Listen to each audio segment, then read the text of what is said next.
clean up your room. Peterson's incoherent and self-contradictory philosophy can best be described as Clintonian, as he repeatedly redefines everything from Christianity to God and the very concept of truth itself. Just listen to these absurd, nonsensical definitions he puts forward when asked what he means by God. God is the mode of being you value the most, spirit that is trying to elevate being, that makes everything come together. Truthful speech that rectifies pathological hierarchy. How we imagine and collectively represent the existence and action consciousness across time. The selection mechanism, which judges which men are worthy. Collectively, these statements can clearly be seen to be pure baffle garble. Just string them together and you'll see that they're entirely nonsensical. Truthful speech is a selection mechanism that rectifies pathological hierarchies, which is how we imagine the existence of consciousness trying to elevate being.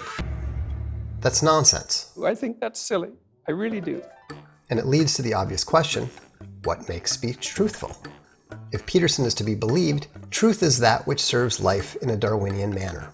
Like the fundamental axiom that I'm playing with is something that was basically expressed by Nietzsche, and it's a definition of truth. And so I would say, if it doesn't serve life, it's not true. Or to put it more bluntly and clearly, the truth, the Darwinian pragmatic truth, to be specific, is anything you believe that happens to increase your odds of survival. This, you will note, is a concept that directly contradicts the concept of truth as the dictionary and pretty much everyone else in the history of the planet has ever understood it. Okay, that makes sense. Except, I would say that God is dead and human beings are like a cancer on the planet.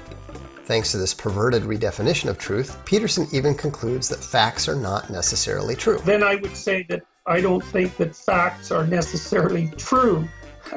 But Peterson doesn't just play philosophically fast and loose when it comes to facts, figures, and definitions. He can't even answer a straightforward yes or no question honestly.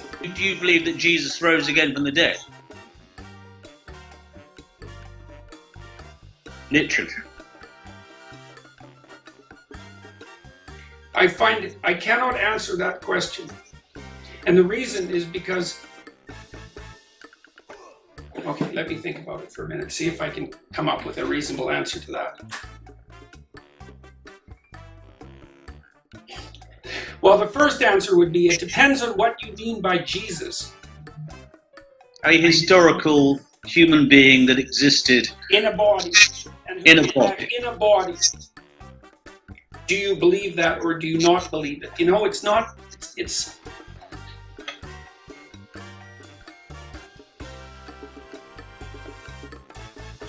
I don't know.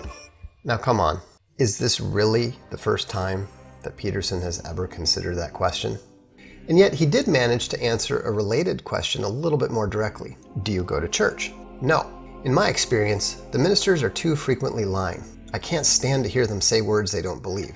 But how could a man who doesn't even know what he believes possibly know what others truly believe? How can he know they are lying about Jesus when that would entirely depend upon what they mean by Jesus? And how can a man who claims that facts are not necessarily true possibly claim that anyone else is lying?